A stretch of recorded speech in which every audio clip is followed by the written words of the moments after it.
So the 50 से बाहर निकलने के बाद मैक्सटन हमारे साथ हैं। मैक्सटन, बहुत बहुत स्वागत है आपका। या thank you for having me here. कैसा लग रहा है घर से बाहर आने के बाद, लायन के महल से बाहर आने के बाद? अच्छा ही लग रहा है एक्चुअली। मैं अंदर ही मज़ा आ रहा था, मेरे को बाहर ही मज़ा आ रहा है। मेरे को दोनों जगह अच्छा लगता है। जी बिल्कुल। तो मैक्सटन, आपसे जानना चाहेंगे, जैसा आप सोच के गए थे जिस वे में, क्योंकि इसके पहले आप जिस रियलिटी शो में जाना चाहते थे वहां बात नहीं बन पाई थी, और इस बार आप जब गए थे तो काफी प्लानिंग प्लॉटिंग आपने दिमाग में रख के गए होंगे। आपको लगता है कि वैसा ही कुछ हुआ या फिर सब कुछ बिगड़ गया? देखो, प्लानिंग तो मैं कर भी सकता हूँ, प्लॉटिंग करके कोई फ़ायदा नहीं है। इतना इतना भी कोई वो हवाबाज इतना ही बड़ा नहीं है कि मैं उसके लिए प्लॉटिंग व्लॉटिंग करूँ, इतना दिमाग लगाऊं। सिंपल चीज़ थी, वो अलग अलग शो मेरे पे नाम ले रहा था तो मैंने भी इस शो में ले लिया।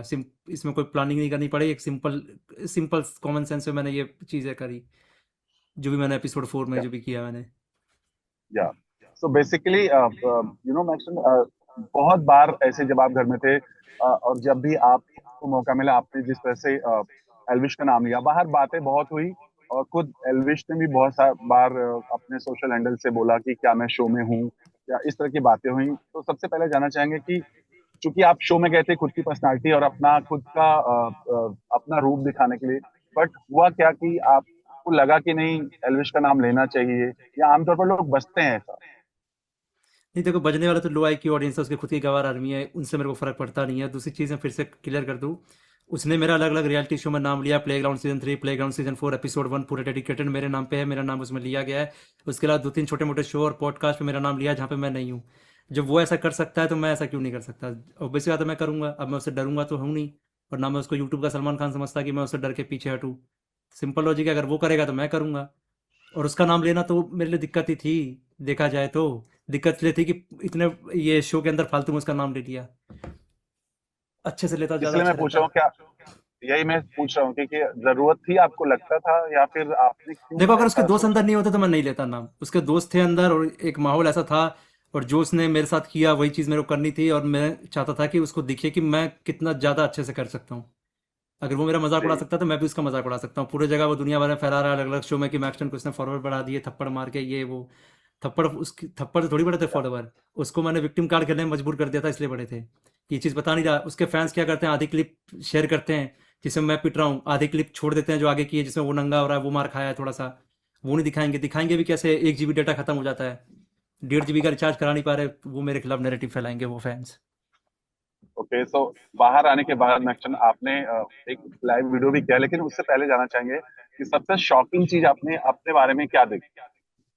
अपने बारे में जी, बाहर आने के मैंने बाद। अपने बाहर आने के बाद मैंने ये देखा शॉकिंग कि अर्चित झूठ फैला रहा है कि मैंने एलविश की मम्मी को गाली दी शो के अंदर। 40 लोग सुन रहे थे। अगर झूठ बोलना ही था तो कोई ऐसा झूठ बोलता जो कोई यकीन भी करता।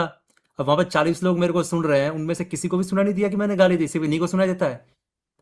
तो यही चीज मेरे को शॉकिंग लगी कि अर्चित भी ये एलविश की तरह झूठ फैला रहा है, मम्मी वाला विक्टिम कार्ड खेल रहा है। एलविश ने भी 9 मार्च 2024 को ये झूठ फैलाया था कि मैंने उसकी मम्मी को जलाने की धमकी दी। अर्चित भी सेम स्ट्रैटेजी, क्योंकि उन लोगों ने ना मान लिया कि हाँ हमारे फॉलोअर्स गवाह हैं, ये कुछ भी मान लेंगे, और ये दूसरी साइड की स्टोरी जब तक देखना चाहेंगे इनका डेटा खत्म हो जाएगा, तो ये हमारी साइड की स्टोरी देखेंगे और अलविश भाई सिस्टम ये सब का नारा लगाएंगे। तो ये चीज़ मेरे लिए शॉकिंग थी मेरे कि पास अर्चित ऐसा झूठ बोल रहा है।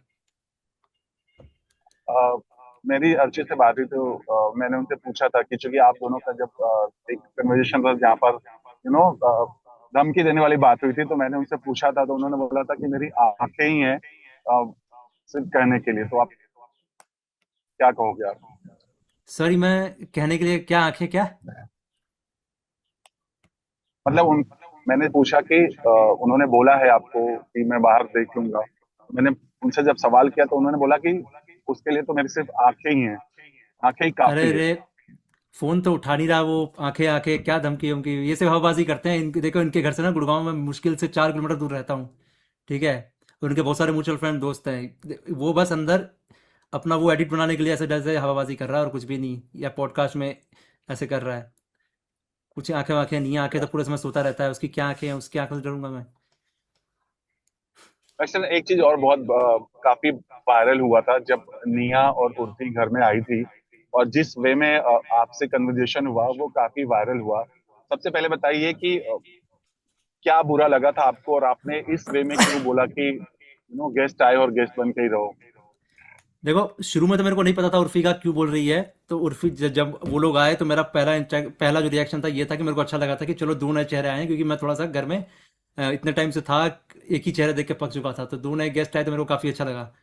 अब वो आते ही निया ने मेरे से बोला शायरी उसके लिए सुनाने के लिए, तो मैंने उसको प्यार से बोला कि पहले मैं आपको जान लेता हूँ अच्छे से फिर कहूंगा। तो बीच में काट देती है, कहती है चल हमारे पास टाइम नहीं इतना। तो उस टोन में ना मेरे को नेगेटिव एनर्जी और थोड़ा सा एटीट्यूड दिखा। उर्फी का मेरे को नहीं दिखा था नेगेटिव एनर्जी। उर्फी का ऐसा लगा था कि क्यों बोल रही है, मैं कंफ्यूज था। तो मैं उर्फी को भी फालतू बोला, निया को भी फालतू बोला। हालांकि बाद में उर्फी सैड हो जाती है, फिर वो कहती है कि मैं अपनी मर्जी से नहीं बोल रही, मेरे को बोला गया था, मैं एक्शन से था मजाक करने। तब मेरे को ये चीज़ बुरी लगी कि मैंने उर्फी को ज़्यादा बोल दिया, बहुत कुछ बोल दिया था मैंने जो काट दिया।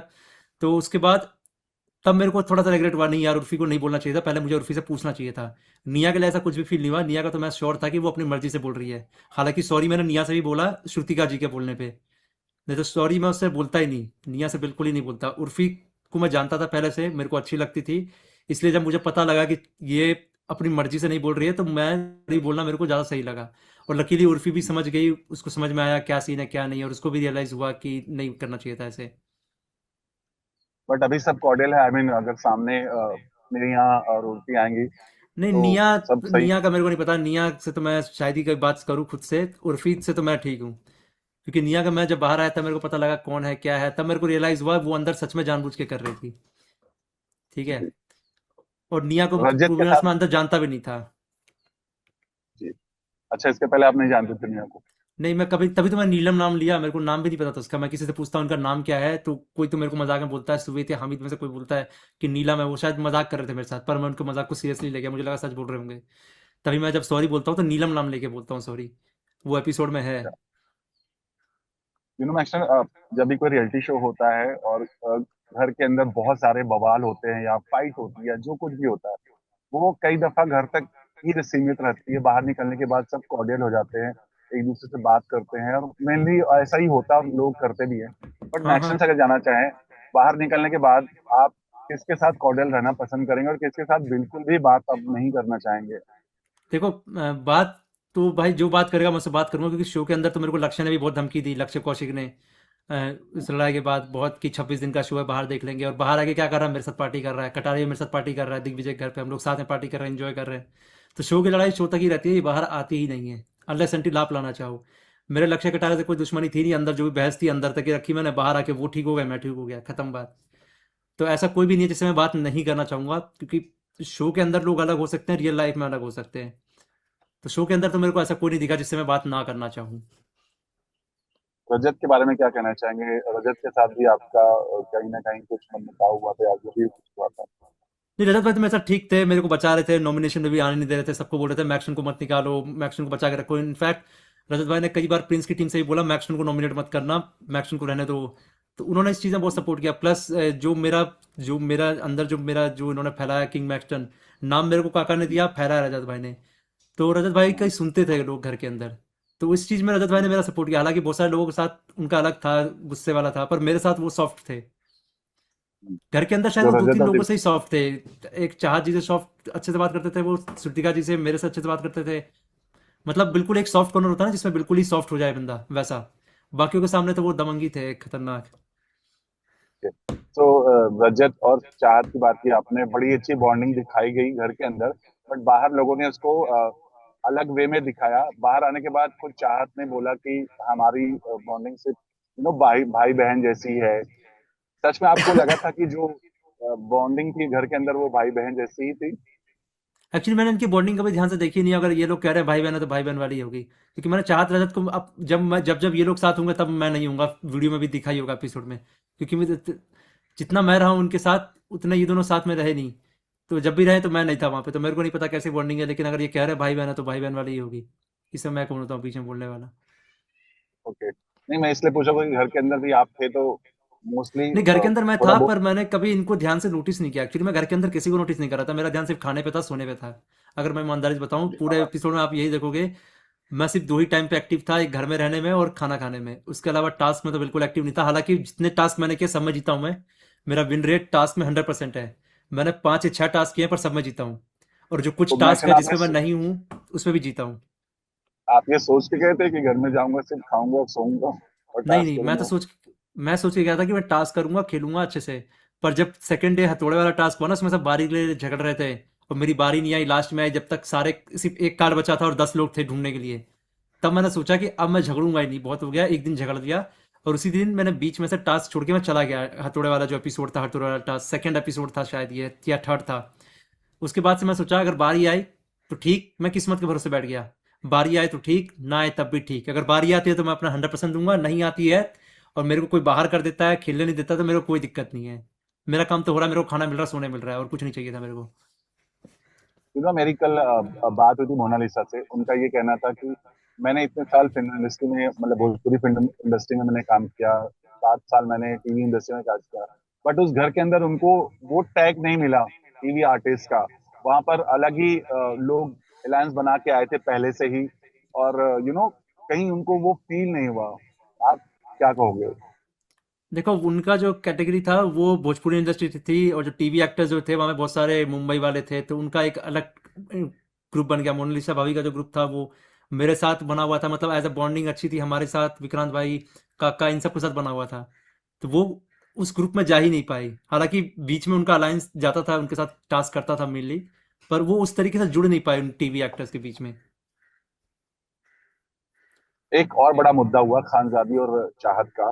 जो आपने देखा होगा कि खानजादी ने बाहर आने के बाद बहुत सारे एलिगेशन लगाए चाहत पर कि उन्होंने मेरे साथ बहुत अश्लील हरकतें की थी। आई मीन, मतलब पोज करके बहुत सारी बातें कही जो कि शो में दिखाया नहीं गया।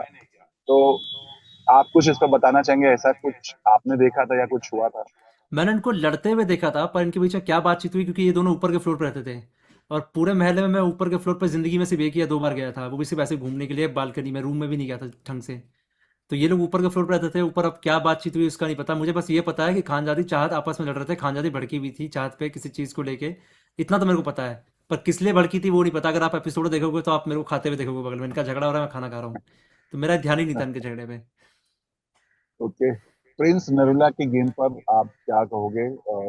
प्रिंस ने ये भी कहा कि जो इन्फ्लुएंसर्स होते हैं वो सिर्फ 12 सेकेंड 15 सेकेंड तक एक्टिंग कर पाते हैं, उसके बाद तो आप क्या कहोगे? वो तो देखा जाए तो इस कैटेगरी में तो वो भी आते हैं, उनका भी है सोनियो वाले गाने पे है रील। देखा जाए ये जी। झूठ नहीं है तो सच ही है। लेकिन ये डिपेंड करता है आप किस कॉन्टेक्स्ट में बोल रहे हो, आप डिसरिस्पेक्टफुल कॉन्टेक्स्ट में बोल रहे हो या एक्चुअल जेन्युइन बात बोल रहे हो। अगर जेन्युइन बात बोली है तो बात तो ठीक ही है, इन्फ्लुएंसर जो है 12 सेकंड से ऊपर या 15 सेकंड से ऊपर एक्टिंग नहीं कर सकते, पर इस बेसिस पे उनको डिसरिस्पेक्ट करना ये भी कोई सेंस नहीं बनाता, क्योंकि टीवी एक्टर्स इसी बेसिस पे इन्फ्लुएंसर को डिसरिस्पेक्ट करते हैं बहुत ज़्यादा। और ऐसा नहीं है कि इन्फ्लुएंसर नहीं करते, इन्फ्लुएंसर भी करते हैं टीवी एक्टर्स को डिसरिस्पेक्ट, तो गंदगी दोनों तरफ है, एक तरफ नहीं है।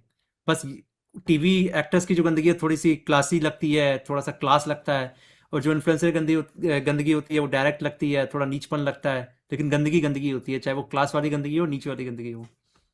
बट प्रिंस के गेम को आप कैसे देखते हैं? प्रिंस का गेम ये था प्रॉपर, चाहे धोखाधड़ी करना पड़े, मैनिपुलेशन करना पड़े, झूठ बोलना पड़े, वो सब किया उन्होंने जीतने के लिए।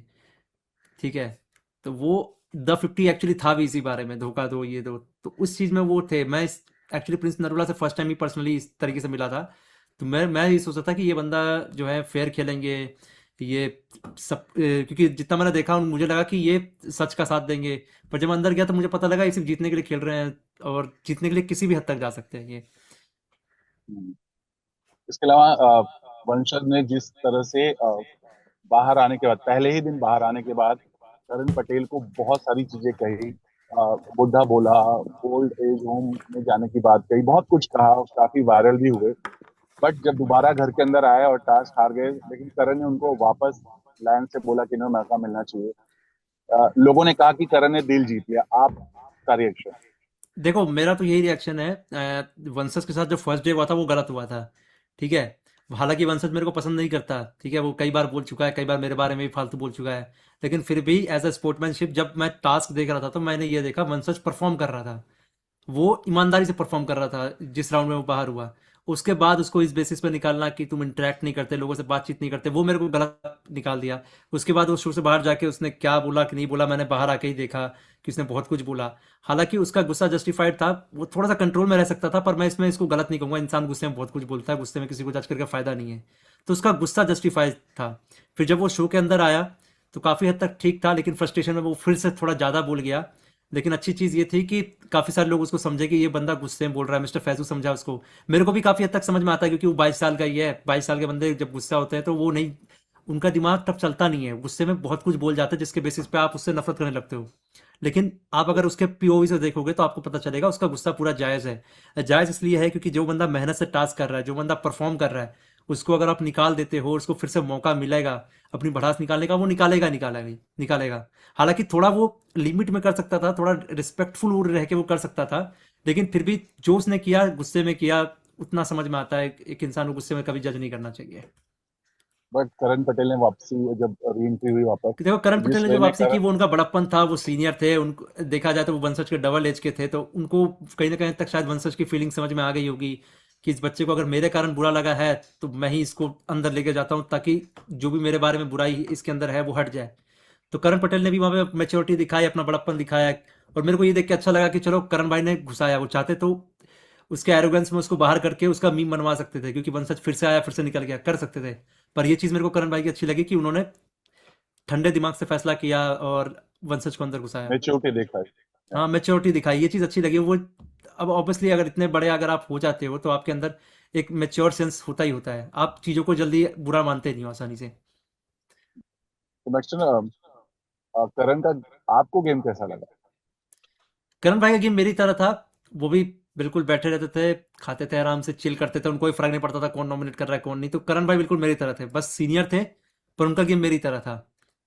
ठीक है, लेकिन जब टास्क करते थे वो अच्छा करते थे, जो उनके टाइप का जो मेरे साथ जो टास्क किया वो तो उन्होंने अच्छा किया। उसके बाद वो थोड़े से वापिस आलसी हो गए।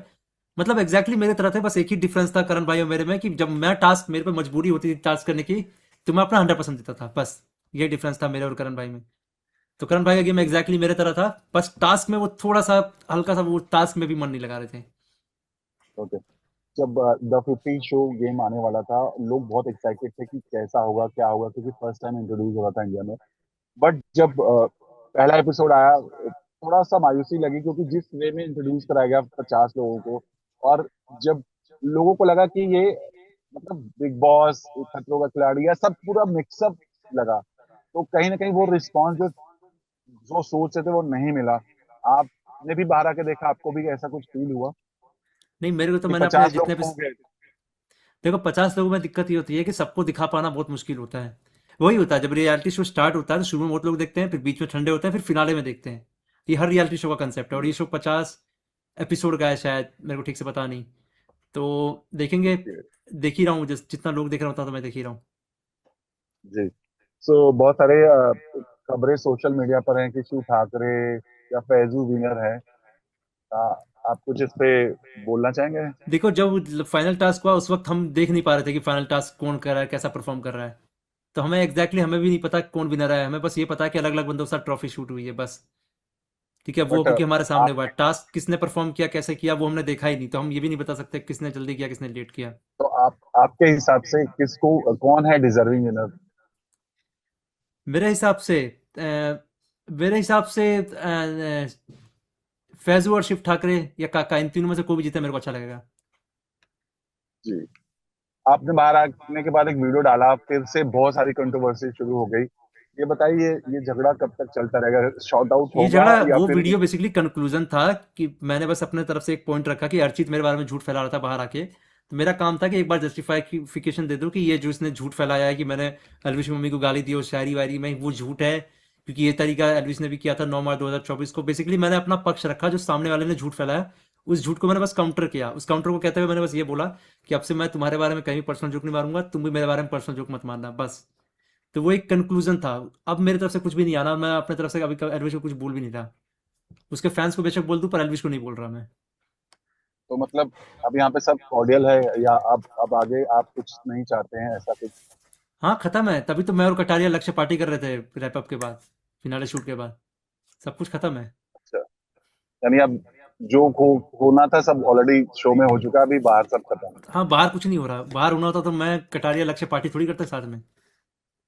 जी। तो कटारे ने कुछ बोला, आपको कुछ नहीं, बताया कटारिया बोलता ही जो तो ये नहीं वीडियो है, था? यही तो बात है। कटारिया अच्छा दोस्त है मेरा, वो बोलता ही नहीं है, मेरी शायरी पे भी हंस रहा था बेचारा। तो कंफ्यूज हो गया किधर दोस्ती निभाए। ठीक है। तो कटारिया अगर आप ध्यान से देखोगे, वो शायरी पे बेचारा मुस्कुरा रहा था और उसने भी कुछ बोला नहीं, और कटारिया इस मामले में मैच्योर है, वो ऐसे बोलता नहीं है। लक्ष्य ने भी शायद मजबूरी में बोला होगा, अगर नहीं बोलता तो अलविश आदमी उसको गाली देती। तो बेचारे ने उसी मजबूरी में बोला होगा, नहीं तो लक्ष्य भी नहीं बोलता। हम्म। तो अभी मैक्सन आप बाहर आ चुके हो, आप जब घर में गए थे वो वाला मैक्सन और जो बाहर आया है वो मैक्सन में कितना आप खुद में बदलाव या चेंज देख रहे हो आप? बदलाव तो यही आया कि मेरे को पता नहीं था कि मैं अच्छी शायरी गा सकता हूँ। मुझे ये नहीं पता था कि मैं बिग बॉस कंटेस्टेंट के सामने, 1 मिनट की कॉल कर, हाँ, सॉरी। मैं मुझे ये नहीं पता था मैं बिग बॉस कंटेस्टेंट के सामने डिबेट कर सकता हूँ। ये मुझे किसी इस चीज़ का बिल्कुल भी आइडिया नहीं था। शो में जाने के बाद मुझे अपना टैलेंट पता लगा। तो मैक्सन से जानना चाहेंगे कि इन फ्यूचर उनकी प्लानिंग क्या है, क्योंकि लोग हमेशा सोशल मीडिया पे दो तरह के कमेंट्स करते हैं, एक अच्छे वाले एक खराब वाले। तो खराब वाले बोलते हैं मैक्सन सिर्फ इसीलिए सब करता है क्योंकि उसको काम मिले एंड ऑल, या जो भी हो, मैं थोड़ा फॉलोवर्स के लिए या पॉपुलर होने के लिए। बट मैक्सन, आप बताना चाहोगे क्या कुछ आपका इन फ्यूचर प्लान है, और ऐसे कमेंट पे आप कैसे इफेक्ट करता है आपको? देखो, फॉलोवर्स फॉलोवर्स अगर करना हो तो वो कंटेंट से आता है। ये कंट्रोवर्सी से तो देखो लो आईक्यू ऑडियंस के पास ही जाती है वीडियो मेनली। तो उनका फॉलो लेके मेरे को फ़ायदा नहीं है, ठीक है।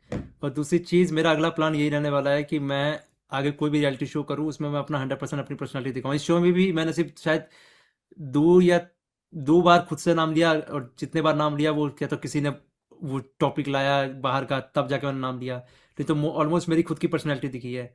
और मैं कोशिश करूंगा आगे का जो भी शो हो उसमें मेरी 100% पर्सनैलिटी मेरी ही दिखे। तो ये मेरा फ्यूचर प्लान होने वाला है अगले शो के लिए। तो कोई रिग्रेट है कि आपको नाम नहीं लेना चाहिए था, फालतू में ना आपने ना, एल्विश घंटा का रिग्रेट, नाम? अब मैं बिल्कुल रिग्रेट नहीं है। इससे क्या रिग्रेट होना? ये कि मेरे घर आ रहा है जो मैं इससे रिग्रेट करूंगा, और घर भी आएगा तो आ नहीं पाएगा। इस इतना रिग्रेट क्या होना?